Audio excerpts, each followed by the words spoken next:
Alta Profit, assurance vie, retraite, immobilier, le meilleur de l'épargne en ligne. Depuis plus de 25 ans, le conseil en plus présente Sud Radio, les incontournables de la gestion de patrimoine, Thomas Binet. Nous nous retrouvons comme tous les jeudis soirs avec notre consultante Catherine Baudenot, directrice marketing, offre et communication chez Alta Profit pour parler gestion de patrimoine. Bonsoir Catherine. Bonsoir Thomas. Tout le monde connaît l'assurance vie, placement préféré des Français d'ailleurs. Les contrats de capitalisation en revanche, pourtant très proches, sont beaucoup moins connus. On décode ce type de placement aujourd'hui pour voir dans quel cas utiliser l'un et dans quel cas utiliser l'autre. Pour commencer Catherine, quelles sont les similitudes entre assurance vie et contrat de capitalisation? Alors, ces deux contrats présentent effectivement des similitudes qui amènent souvent à la confusion entre les deux. Tout d'abord, dans les deux cas, les versements sont libres, que ce soit en termes de fréquence ou en termes de montant. Ensuite, dans les deux cas, vous allez aussi pouvoir investir sur des supports d'investissement variés, que ce soit des fonds en euros à capital garanti ou des unités de compte qui vont représenter l'ensemble des classes d'actifs. Et dans les deux cas, vous pouvez faire des retraits à tout moment et ce sera la même fiscalité qui sera appliquée sur les plus-values générées avec les mêmes abattements si le contrat a plus de 8 ans. Alors on va parler des différences justement. Quelles sont ces fameuses différences, Catherine, que vous relevez? Alors, la principale différence va se situer au niveau du décès. Le décès du titulaire d'une assurance vie entraîne le dénouement de son contrat. Le capital va être transmis au bénéficiaire désigné en dehors de la succession avec une fiscalité qui va être très avantageuse. Pour les versements effectués avant 70 ans, on va appliquer un abattement de 152 500 € par bénéficiaire. Au-delà de ces 152 500 €, ce sera taxé à hauteur de 20%, jusqu'à 700 000 €, et ensuite 31,25% encore au-delà. Et ça, quel que soit le lien de parenté, c'est ça qui est important. Dans le cadre d'un contrat de capitalisation, le décès de l'assuré n'entraîne pas la clôture du contrat. Donc, il n'y a pas de clause bénéficiaire.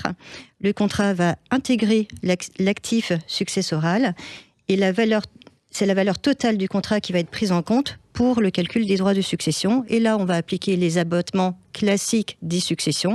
Par exemple, 100 000 € dans le cadre d'une succession d'un parent vers un enfant. D'accord, Catherine. Mais du coup, doit-on quand même en déduire que l'assurance vie serait plus avantageuse que le contrat de capitalisation? Alors, oui et non. Parce qu'en fait, l'assurance vie reste la première solution pour transmettre un capital financier dans les meilleures conditions fiscales, quel que soit le lien de parenté, sous condition que les sommes aient été versées avant 70 ans. Le contrat de capitalisation va venir compléter potentiellement l'assurance vie. Déjà, si vous avez atteint les abattements, les 152 500 €, et après 70 ans aussi. Et ensuite, le fait que le contrat ne soit pas clôturé au moment du décès présente des avantages spécifiques, et notamment, il va ouvrir le champ des possibles en matière d'investissement pour les personnes les plus âgées. C'est-à-dire concrètement? À partir d'un certain âge, il est fortement déconseillé d'investir dans certains types de produits, soit qui ont des horizons d'investissement qui sont très longs, ou alors ceux qui présentent des garanties uniquement à échéance. Et je pense notamment aux produits structurés. Vous avez des produits structurés qui vont présenter des garanties du capital, mais uniquement à maturité. Ce qui veut dire que, en cas de décès avant l'échéance du produit, les garanties ne jouent pas. Alors que si vous avez investi dans le cadre d'un contrat de capitalisation, vu que le contrat n'est pas dénoué, les héritiers pourront reprendre ces produits et les mener à terme pour bénéficier des garanties. Et y a-t-il d'autres spécificités au contrat de capitalisation? Oui, tout à fait. Le contrat de capitalisation a un atout spécifique, c'est qu'en fait, il peut être transmis de son vivant, contrairement à l'assurance vie. Donc cette disposition va donner une possibilité supplémentaire pour préparer sa succession et pour faire de la transmission de son vivant.